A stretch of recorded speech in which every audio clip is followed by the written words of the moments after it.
I think if I hear you call me Becky one more time, six-pack, I'm gonna pop your tops. All six of them.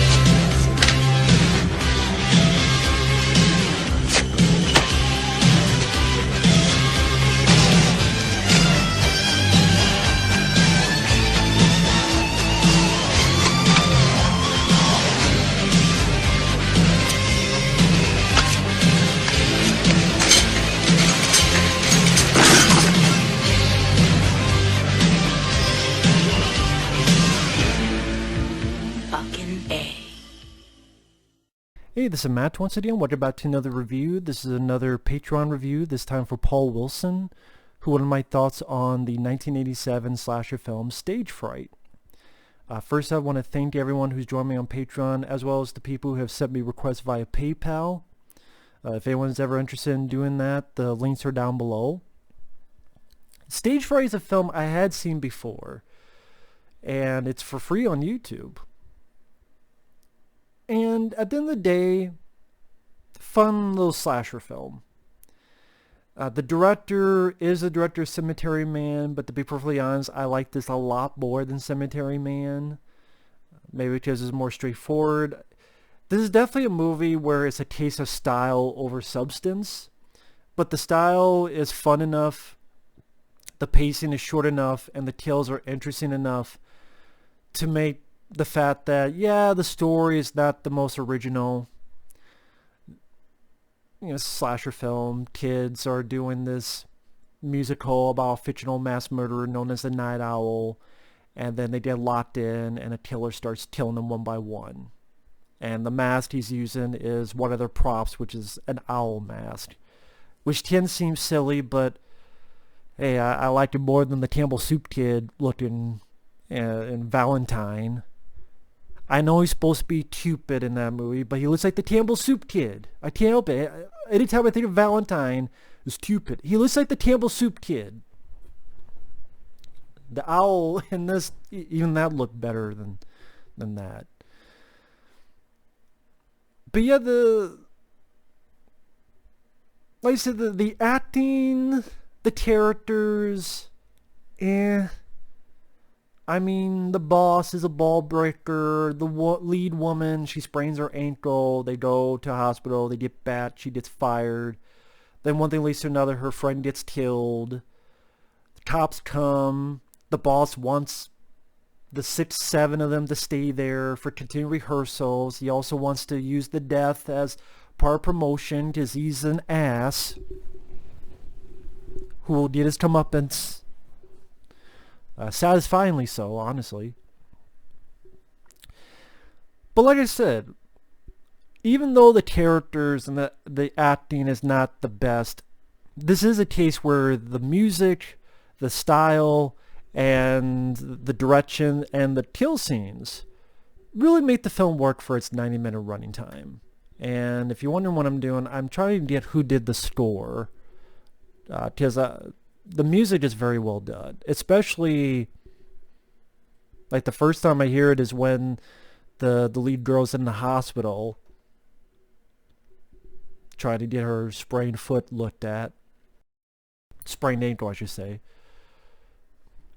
The director is Michael Soavi, and music by Simon Boswell, Guido Anelli, and Stefano Mainetti.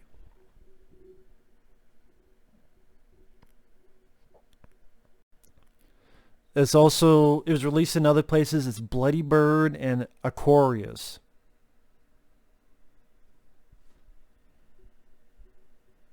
Oh, funny enough, there's a review. Stage Fright is primarily for the horror audience, but they are likely to enjoy its visual inventive approach to the usually humdrum slasher subgenre. A good example of how style can triumph over substance in a genre effort. I agree.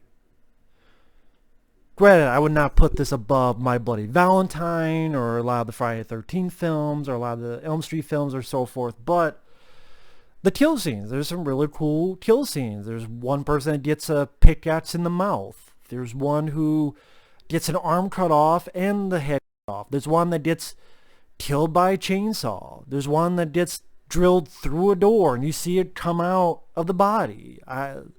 The kill scenes are definitely satisfying if you're looking for that.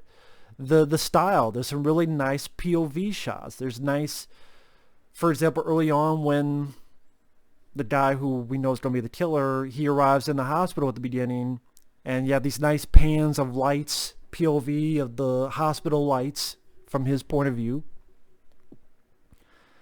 And it's during those scenes where the music is really good. Sometimes like a synthesizer John Carpenter feel, but again, really nice music. Again, nice POV shots, like when the killer turns the power off. And moments like when she has to get this tea, the lead girl has to get this tea, and the tea is trapped in the floorboards and she has to sneak in, and the way the certain camera angles and trying to build up suspense to try and get this tea, and will the killer notice, and I thought that was effective. The ending for the most part is satisfying. And the actor I liked, Willie, who's the guy who sort of does maintenance on the place, they don't do the cliche, the black guy dies first. Because he may be black, but he's one of the only ones who survives and gets the killer at the end. Granted, I wish we saw that character more throughout the film because he pretty much disappears for a good chunk of it. Just because he went home and such and then comes back at the very end, but I liked that actor, and I thought the actor actually, despite some clunky dialogue where he's like repeating the same line over and over again at the end of the film, which was a bit, it's not the actor's fault, it's the script or the director. It's like, don't have him repeat this line over and over again. If you've seen the film, again, like one of the last shots, he's just repeating the line. It's like, you didn't need to do that. A bit redundant. I'm not one to talk about redundant because I always repeat the same shit over and over again, but still, even I know that.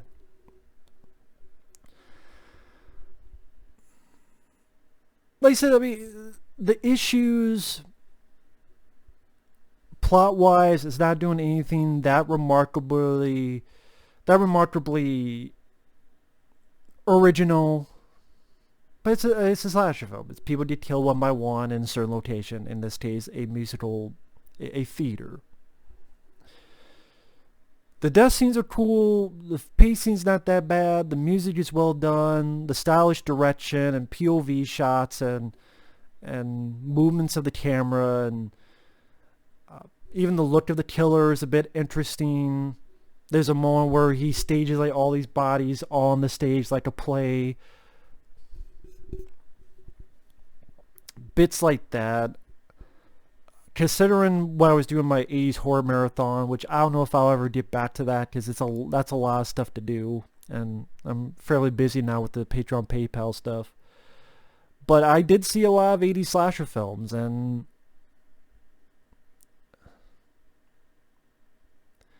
this is definitely one of the better ones. Like, I would put this above Happy Birthday to Me, or the total bottom of the barrel like Terror on Tour, or what the hell was that movie, Final Exam, and that bullshit. Like, this one, it was an easy watch.